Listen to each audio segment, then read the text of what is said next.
చంద్రబాబు నాయుడు గారు నువ్వు నారా లోకేష్ ని ఇంగ్లీష్ మీడియంలో చదువు కొనలేదా అని అడుగుతున్నావు.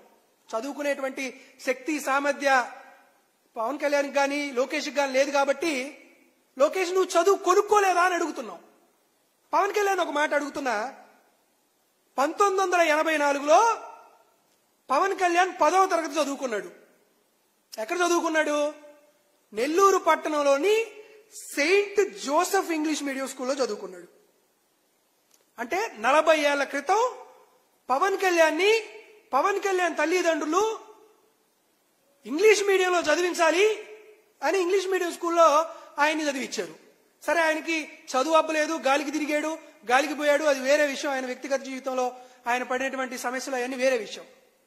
అయ్యా పవన్ కళ్యాణ్, నీ తల్లిదండ్రులు 40 ఏళ్ల క్రితం 84లో నిన్ను ఇంగ్లీష్ మీడియం చదివించాలనేటువంటి ఆలోచన చేశారే, ఇప్పుడు 2024లో బడుగు బలహీన వర్గాల జాతులు, దళితులు, బీసీలు, ముస్లిం, క్రిస్టియన్ మైనారిటీకి సంబంధించినటువంటి తల్లిదండ్రులు వారి బిడ్డల్ని ఇంగ్లీష్ మీడియంలో చదివించుకోవాలి అని కోరుకోవడంలో తప్పే ఉంది. ఈ వీడియో కానీ మీకు నచ్చినట్లయితే లైక్, కామెంట్, షేర్ చేయండి. మరిన్ని అప్డేట్స్ కోసం సబ్స్క్రైబ్ చేయండి.